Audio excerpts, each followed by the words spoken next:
Situdo. I work for the FCDO, the Forum Commonwealth and Development Office. I lead on digital for FCDO Nigeria. I'm the country lead for the UK's Digital Access Program, but also an advisor for the global program. And the UK's Digital Access Program is UK's flagship digital intervention program that delivers in Latin America, in Southeast Asia, and across Africa. And I'm also double as the country lead for the UK's Africa Cyber Program, which is the UK's flagship cybersecurity intervention program that delivers in South Africa, in Kenya, and in Nigeria. I appreciate that you paid attention to when I was talking about the digital development strategy. It goes to show how important digital development is to the UK, not least because of the role digital technology is playing at the minute and can play in tackling the sustainable development goals. Now, it is true that the UK has its priorities set out, but it's also true that the UK really values the partnership with Nigeria and will continue to collaborate on digital development. Over the last several years, we've partnered with Nigerian stakeholders, whether private sector, public sector, government partners, and civil society groups to advance the cause of digital economy in Nigeria. For example, the development of the Nigerian National Broadband Plan, the UK supported that. We provided technical assistance for the development of the cybersecurity policy and strategy, which is currently in operations. We have worked with stakeholders across Nigeria, and we will continue to do that. And it is also true that as part of the digital development strategy, the UK by 2030 looks forward to work with 20 partner countries to halve their digital access gap that is taking it away by 50%. And I can assure you that Nigeria is a priority country for the UK on this. We will not tire out. I've heard a lot of the glowing words some of the speakers use to describe the relationship with the UK on digital, and we're quite happy that this is felt the way it is, but we'll continue to promote sustainable, responsible, and inclusive digital ecosystem with partner countries, including Nigeria. Last mile connectivity is really important. We can talk about first mile, mid mile, and there's a lot of focus, and then rightly so, a lot of focus on first mile, mid mile. Last mile is also important, which is actually getting the internet to the final users. And we know that at the moment, we've seen the numbers coming out of NCC. Broadband connectivity is probably around 48% penetration, which means there's still a whole range of almost 50% or more. We've seen the numbers about excluded communities that the head of the USPF mentioned, covering over nearly 30 million people that are completely offline from the cluster access gap, cluster mapping he mentioned. Our objective with the last mile connectivity was to spotlight these excluded communities, unserved and underserved, and to find out what exactly is the challenge. And you see in the technical presentation that was done, there were two questions on the table. First of all, how much is the operational environment impacting this? If the operational environment is impacting this, what can be done? And so the team from IDI, with all the attendant associates and partners, they work together, have gone the length of first of all finding out what the challenges are in terms of the business operating model. How much does policy impact the business operation, and why those last mile connectivity operators not entirely so successful in expanding connectivity access to these rural communities? The next point was what can be done and how can it be done. So they tested a business model, and that is the idea of the test bed you saw. Tested a business model that actually worked. What we're hoping is that this can now be adopted as it's being presented to the stakeholders, including the regulators and the regulatory bodies, can now be adopted. Where policy needs to be made, it could be made. And that is why we had in the room so much around community network policy framework. The good news with that is that the UK government in the last couple of years have been engaging the Nigerian Communications Commission on developing the appropriate policy framework for the operationalization of community networks in Nigeria. And I did mention as part of my conversation that we're happy to pick up that conversation, we had a draft framework in place with the NCC. We're happy to pick up that conversation, advance it, and then provide the needed support to ensure this policy framework that will allow the operation of community networks in Nigeria comes to fruition. Good afternoon, Dr. Tolu. We understand you are the representative of the National Commissioner um, from the Office of the Nigeria Data Nigeria Data Protection Protection Commission, Commission. Dr. Vincent Olatunji. For the Nigeria Data Protection Commission, what we do is that we ensure data protection and privacy of Nigeria citizens. And in the era of data inclusion and access, what it translates to is that a lot of data will be involved, high volume of data. So we need to ensure the data security of this data. So this is very important for NDPC. They are doing a very fantastic job in the era of digital access and inclusion.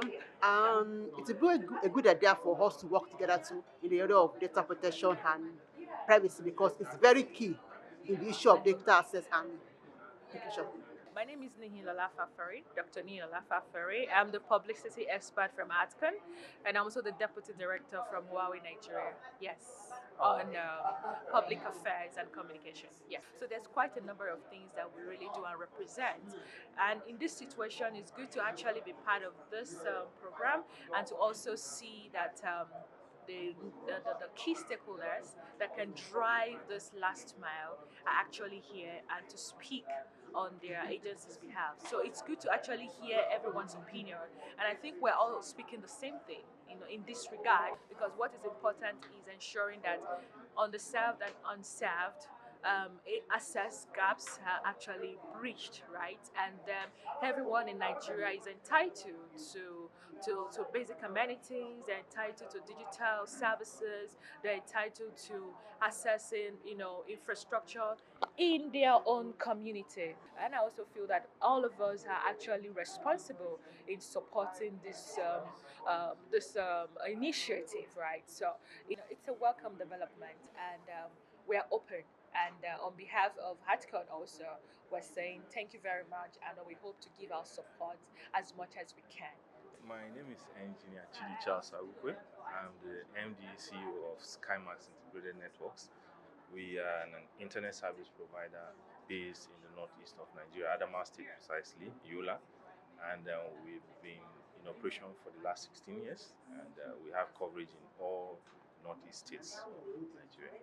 Well, I was really excited when I got the invitation to attend, when I saw the brief on the discussions, and being a key player in the industry, and especially in an underserved area, because if you've been to the northern part of Nigeria, northeast precisely, where there has been vandalism of telecom equipment due to insecurity, terrorism, you understand how important it is to attend such an event. I've gotten insight into other people's experience, especially the community networks that have been talked about, how sustainable, how they build sustainable business models for their businesses, and it's something that is very dear to me, because if you operate where there's zero competition, where the margins are low, these are the kind of information that help you enhance your productivity, enhance your business process, make you do things better. Because the key thing there is sustainability. How do you get to provide service to these people, which you know that their stream of income is not as high as where you have the rural and the urban populace. So it's been very insightful, and I can tell you that there are many information that I got that I know that if I adopt, spread it down to my management team, my staff, it will go a long way in making what we do better. It will go a long way in making access. There are areas, for example, that we didn't imagine that it will come to our mind that we want to operate in. But with the information we've gotten here now, I think it makes sense for us to start looking at those areas, especially extreme rural areas where we know that there is no possibility of the major players going to. So with the kind of business model we've learned, it makes sense for us to be in those places. So it's been very insightful. We got a lot of information from. It's first of all to appreciate them. They've been doing a very wonderful job, and I want to encourage them to continue, because these are programs that actually uplift the lives of communities, uplift the life of people. So what they are doing is very, very commendable, and we encourage them. We hope that they don't get worn out. They keep on doing it, because it's very impactful, and we appreciate them. We hope that they continue to do it. My name is Awal Al Hassan Tata. I'm a researcher from Bayero University, and I'm working as a consultant with IDI. The impact is going to be in connecting the unconnected. That's basically it, because we have been able to identify that the current situation that we have will not cover those areas that we refer to as the unconnected, because the cost implication that is required in order to invest in such areas, the return on investment cannot be recouped. So the only solution is for us to come back and adopt the concept of community network. So if we adopt the community network, those 30% or 40% that have been deemed to be unconnected, hopefully that value is going to be reduced to the barest minimum. FCDO, first of all, will have to thank them immensely for all of these contributions that they've made in order to bridge digital divide that we have in this country.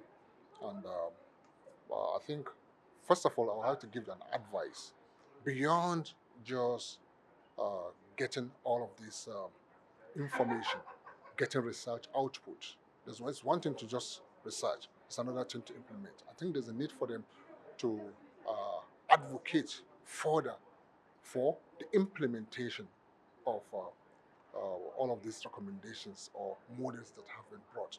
There's a need for perhaps the FCDO and other relevant agencies to pursue implementation beyond just doing these technical prototypes and just keeping it there for and not doing anything with it, because these are very important or very critical things that have been done that could actually build the digital divide. If they're not done, then we are not serious about what we're doing. Yes, my name is Noah Ajumabi from Fanswan Community Network, Kafenton, residing in Kafenton, Bayan Local, Kaduna State. We provide internet access to the community as it were. Thank you. I'm representing Dr. John Dada, the chairman and the board of directors. Yes, the outcome of this project, numerous ideas have been mentioned, such as the last mile connectivity and the draft of the local local management that will impact the community network as it were. As you know, the equipment for the local ISP ownership are much, and the registration ranges to be about 30 million or so. Also, if this drafts take place, it will go a long way to enhance the community network operations in my regions, and as it will engage more people to be connected, and we will have a whole lot of community network springing and across the community. A big shout out to the Foreign Commonwealth organization, the UK government. We want to say thank you, and thank you. We can't thank you enough, and we are all open for collaboration, and for our hands are all on deck to have to embark on the projects that you have for us, and we are all open, and we happy to have worked this far, and we are hoping that we continue to work, and we bring impact to the community that we are living in and to the world at large. Thank you. My name is Usman Isa. I work with Center for Information Technology and Development, CTAD, as technical assistant here in Abuja office. Because CTAD, we have a head office in Kano, so we are basically work on this PACE community network, because we are partners with the IDI and for the FCDO and APC, Association for Progressive Communication, to see that we have bridged the digital divide in Nigeria. Yeah. So I think this research will be that we work on it and see that the impact and the development will go along with the communities. We are very grateful for the FCDO for their work they have been doing here in Nigeria, because we have been, for the past several years, we have been doing this community network with them to see that we have bridged the digital divide within the Nigeria. So we can say a very big thank you to FCDO for their job well done they are doing.